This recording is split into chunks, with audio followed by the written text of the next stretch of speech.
आपकी ईमानदारी पर संदेह, ये हाईकोर्ट ने कहा है। दिल्ली हाईकोर्ट ने कहा है कि आपकी ईमानदारी पर कैग रिपोर्ट का खुलासा होने के बाद और उसके बाद जब आपके पास रिपोर्ट आ गई, उसके बाद आपने रिपोर्ट को टेबल नहीं किया विधानसभा में और सदन में चर्चा के लिए नहीं सदन बुलाई, क्योंकि उन्होंने ऐसा कुछ नहीं किया इस कैग रिपोर्ट में, तो इससे दिल्ली हाई कोर्ट ने उनकी ईमानदारी पर संदेह जताया है। साथ ही आपको बता दें कि कैग रिपोर्ट में यह भी खुलासा हुआ है कि 2026 करोड़ के लगभग का एक्सचेकर को घाटा हुआ है, यानी सरकारी खजाने को घाटा हुआ है। और बीजेपी ये भी बोल रही है कि जो आपके नेता हैं उनमें कई ऐसे आपके नेता हैं जिनको रिश्वत भी मिली है। और इन सब चीज़ को लेकर अगर बात करें तो फाइनेंशियल और पॉलिटिकल के बाद अब एक कॉन्स्टिट्यूशनल यानी संवैधानिक आपदा भी देख सकते हैं। और दिल्ली हाईकोर्ट ने जिस तरह से कहा है उसके बाद बीजेपी हमलावर हो गई है, यानी विपक्षी पार्टी, पूरी विपक्षी पार्टी चाहे वो बीजेपी हो कांग्रेस हो, वो हमलावर हो गई है। जेल जाने पर कुर्सी नहीं छोड़े तो अब कुर्सी क्या छोड़ेंगे, क्योंकि रिजिग्नेशन मांग रहे हैं वो सीएम आतिशी से। पर मुझे नहीं लगता है कि ऐसा कुछ होने वाला है। और दूसरा एंगल भी अब जुड़ गया है, क्योंकि स्कूलों को दिल्ली में स्कूलों को बॉम्ब थ्रेट मिल रही है। 200 स्कूल, जिस तरह से केजरीवाल ने खुद कहा है कि 200 स्कूल को और न्याय व्यवस्था पर सवाल उठाए हैं। पर अब यहाँ पे एक आतंकवादी या आतंकवादी संगठनों से भी कुछ कनेक्शन जुड़ रहे हैं। टेररिस्ट कनेक्शन की भी छानबीन कर रही है दिल्ली पुलिस, तो उसके बारे में भी बात करेंगे। और साथ ही कांग्रेस तो लड़ ही रही थी, कांग्रेस बता रही थी कि वो मजबूती से लड़ रही है, लेकिन शायद वियतनाम गए थे घूमने राहुल गांधी, उसके बाद वहाँ से आने के बाद जिस तरह से उन्होंने एक तेज रुख अपनाया है, तेज तर्रार रुख अपनाया है, उसके बाद लगता है कि बीजेपी और कांग्रेस दोनों अब एक पायदान पे है। मतलब ट्रायंगुलर एक फाइट देखने को मिल रही है, जिससे जो जोश आपको कांग्रेस में और जो एक गर्मी जो कांग्रेस में दिखी है, उससे पसीने तो आपके ही छूट रहे हैं। कैग रिपोर्ट के स्पीकर के पास पेश नहीं होना या फिर कैग रिपोर्ट को सदन में चर्चा के लिए नहीं लाना, और साथ ही जिस तरह से उन्होंने इसको टेबल नहीं किया विधानसभा में, और विशेष सत्र अगर बुलाना चाहिए था, ऐसा कुछ हाईकोर्ट, दिल्ली हाईकोर्ट ने कहा है और काफ़ी फटकार लगाई है। तो इससे आपकी ईमानदारी पर संदेह होता है, ये दिल्ली हाईकोर्ट ने कहा है। और एक सख्त एख्तियार किया है अपना रुख हाईकोर्ट ने, और इस बोला भी है कि इस रिपोर्ट को तुरंत स्पीकर को भेजना चाहिए था या फिर सदन में चर्चा करनी चाहिए थी। लेकिन दुर्भाग्यपूर्ण है ये कि ऐसा नहीं हुआ। साथ ही अगर हम बात करें तो सिंगल बेंच था, जस्टिस सचिन दत्ता थे, और उन्होंने दिल्ली सरकार को विधानसभा में विशेष सत्र बुलाने से अपने पैर खींचने पर भी काफ़ी फटकार लगाई है। और अब बात करते हैं कि कैग रिपोर्ट शराब पॉलिसी से, जो लीकर पॉलिसी था, लीकर नीति थी आम आदमी पार्टी की 2021 में आया था, उससे सरकारी एक्सचेकर मतलब सरकारी खजाने को लगभग 2026 करोड़ रुपए का घाटा हुआ है।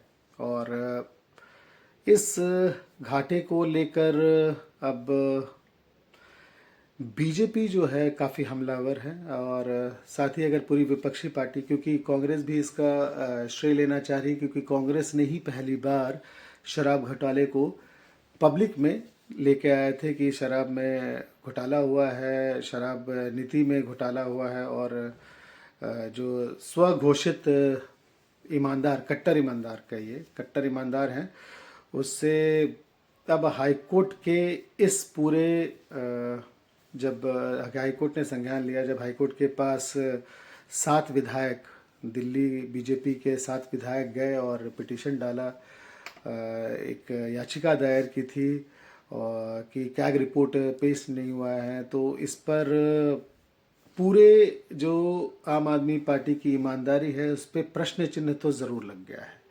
और प्रश्न चिन्ह इसलिए भी आपको बता दे क्योंकि बहुत अब जब एक बार पेश नहीं हुआ तो बीजेपी जो कहती है कि ये आपदा है और आपदा को दिल्ली से हटाना है, तो पहले फाइनेंशियल आपदा थी, हर चीज़ में मुझे पैसा चाहिए, केंद्र सरकार पैसा नहीं देती है, काम करने नहीं देती है।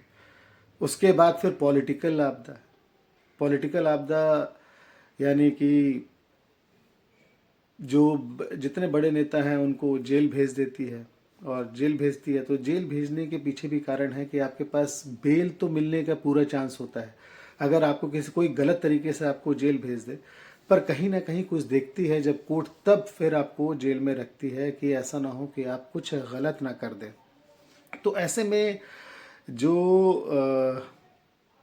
एक संवैधानिक आपदा शुरू हो गई है कि आप टेबल नहीं करते हैं सदन में रिपोर्ट को, आप रिपोर्ट लेके बैठे रहते हैं।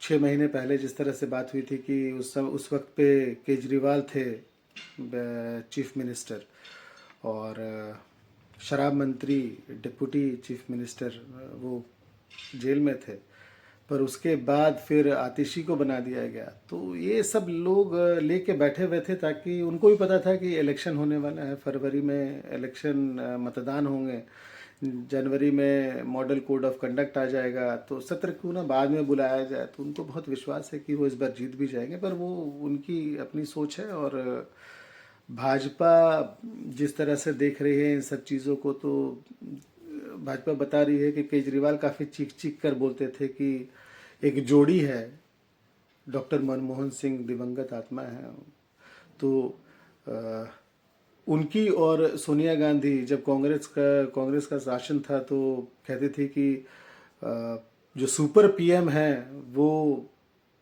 कोई और है और ऊपर से हैंडल होता है, और जो शांत बैठे रहते हैं जो हमारे उस वक्त के पीएम थे डॉक्टर मनमोहन सिंह, उसके बारे में। तो ये चीज़ें बहुत बार बोलते हैं, पर एक जोड़ी और भी अब काफ़ी चर्चे में है, वो है आतिशी और केजरीवाल की। कुछ ना कुछ अगर इशारों में बीजेपी केजरीवाल को सुपर सीएम बता रही है कि सारे काम, क्योंकि उन्होंने कह दिया कि टेम्पररी है, जो आतिशी हैं वो टेम्पररी हैं, ये केजरीवाल ने कहा कि वो टेम्पररी सीएम है, और खुद जो है वो सारे फैसले ले रहे हैं। ऐसा बीजेपी कहती है कि जो केजरीवाल हैं वही सारे फैसले करते हैं। यहाँ एक जो बीजेपी है वो कहती है कि ये तो बवाल है, केजरीवाल बवाल है। और बात भी सही है, वो हर बात पर बोलते हैं, उनको हर बात पर चीज़ें बोलनी होती हैं। पीछे जो कह गए हैं वो भूल जाते हैं और फिर दूसरी बात कहे जाते हैं, और 2 विंडो में वो ऐड चल जाती है उनकी। एक जब 2015, 2012, 2020, 2019, बहुत सारे ऐसे समयों पर उन्होंने बहुत सारी ऐसी बातें कही जो अब कहते कि नहीं, मैंने तो नहीं कहा था। बड़े भोले हैं, और ये जो भोलापन है ना, ये एक तरह से जो उनकी कट्टर ईमानदारी वाली जो छवि जो बनाने की, स्वघोषित जो छवि बनाने की कोशिश की थी, उस पर बहुत बड़ा बट्टा है। इस मामले में बीजेपी और कांग्रेस दोनों ही सीएम आतिशी से रेजिग्नेशन मांग रही है, पर शायद ये दोनों विपक्षी पार्टी जो दिल्ली में विपक्षी पार्टी हैं, ये भूल गए हैं कि जेल जाने के बाद भी जेल से सीएम बने रहने वाली पार्टी के नेताओं को ये रेजिग्नेशन की बात कर रहे हैं, वो भी कैग रिपोर्ट। जैसे कैग रिपोर्ट उनके लिए कुछ भी नहीं है।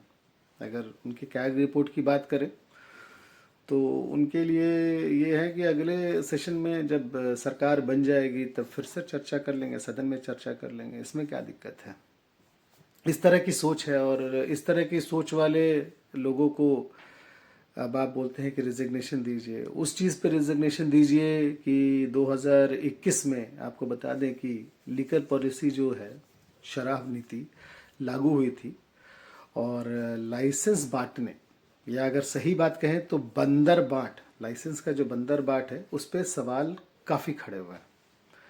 शराब नीति वापस लेनी पड़ी, यहाँ पे सवाल ये भी खड़ा होता है, जैसे मैंने आपको पहले भी कहा कि अपनी सीएम की कुर्सी वो जेल में भी नहीं छोड़े। जेल जाने के बावजूद सीएम केजरीवाल बने रहे सीएम।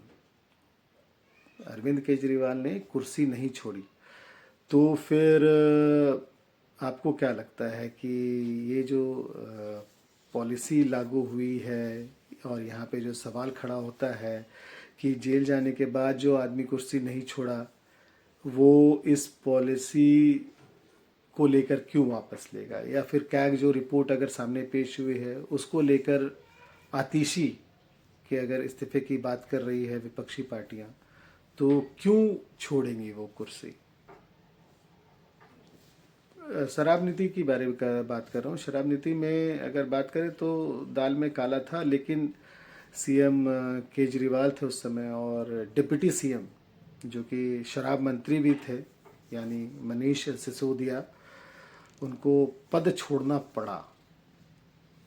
पद तो छोड़ना पड़ गया उनको। और मतलब आपके जो सो कॉल्ड ईमानदारी के प्रतीक हैं, वो ईमानदारी को ही दगा दे गए। ईमानदारी ने उनको दगा नहीं दिया, वो ईमानदारी को ही दगा दे गए।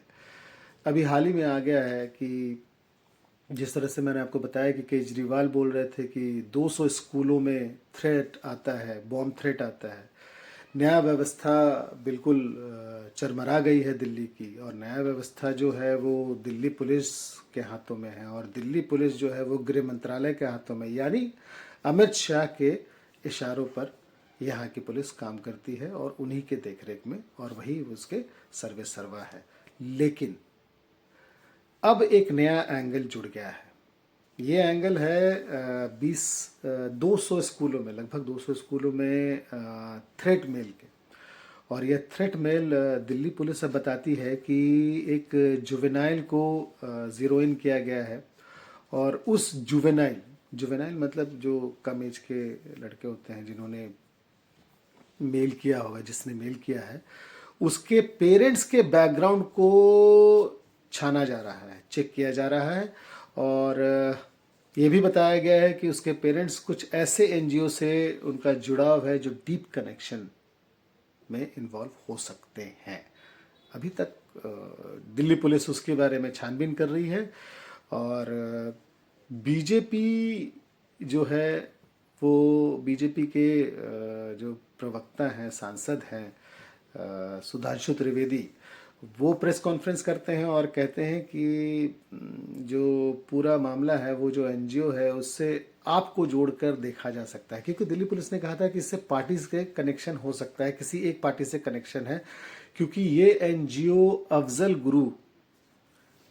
गुरु से रिलेटेड है, और अफजल गुरु के फांसी के खिलाफ ये एनजीओ शायद है उस वक्त भी काम की थी। और इसको जोड़ा बीजेपी ने आतिशी मारलेना के पेरेंट्स से, क्योंकि आतिशी मारलेना के पेरेंट्स उस वक्त पे क्लेमेंसी पिटिशन, जो अफजल गुरु का क्लेमेंसी पिटिशन था, यानी क्षमा करने वाली बात जो हुई थी, उस पर उसका समर्थन किया था। तो इस एंगल को बीजेपी आतिशी और आतिशी के थ्रू आम आदमी पार्टी से जोड़ रही है। अब ये देखने वाली बात होगी कि इसमें कितनी सच्चाई है, लेकिन आम आदमी पार्टी के लिए अब राह इतनी आसान नज़र नहीं आ रही है। और जो विपक्षी पार्टियां हैं इसको किसी भी हाल में, एक तरह से जो आम आदमी पार्टी थी वो खारिज कर रही थी कि नहीं, बीजेपी और आम आदमी पार्टी के बीच में दिल्ली में टक्कर है और आम आदमी पार्टी सरकार बना रही है, बीजेपी को लड़ने दीजिए, बीजेपी से दिल्ली के लोग बीजेपी को वोट नहीं करेंगे। पर उनके माथे पे पसीना जो आ रहा है वो ये हो रहा है कि ट्रायंगुलर अगर फाइट होती है तो ट्रायंगुलर में कांग्रेस आती है सामने, और कांग्रेस अगर सामने आती है तो जो वोट कटेंगे, या जो कांग्रेस को अगर वोट पड़ते हैं, अगर कांग्रेस बहुत मजबूती से आती है और कांग्रेस को जो वोट आएंगे वो आम आदमी पार्टी के ही ज़्यादा वोटर्स जो हैं वो ये कांग्रेस से, माफ़ कीजिएगा, कांग्रेस के तरफ वो डाइवर्ट हो सकते हैं। तो ऐसे में चिंता तो ज़्यादा आम आदमी पार्टी के लिए है, और बीजेपी कहीं ना कहीं बैठ के इसके मज़े ले रही है, क्योंकि 6 महीने पहले जो गलबहिये कर रहे थे, बड़ी दोस्ती निभाई थी जब एमपी इलेक्शंस थे और 7 सीटों पे दोनों मिलकर हार गई। उसके बाद हारने के बाद एक दूसरे पर काफ़ी आरोप प्रत्यारोप हुए, और उसके बाद अब बिल्कुल लड़ाई खुलकर सामने आ गई है। जो हमारे राहुल गांधी हैं वो बाहर गए हुए थे, अब घूमने गए थे, किसी काम से गए थे, वो तो वही जाने। पर उसके पहले कांग्रेस को थोड़ा कमज़ोर करने की कोशिश कर रही थी आम आदमी पार्टी की। कांग्रेस लड़ ही नहीं रही है।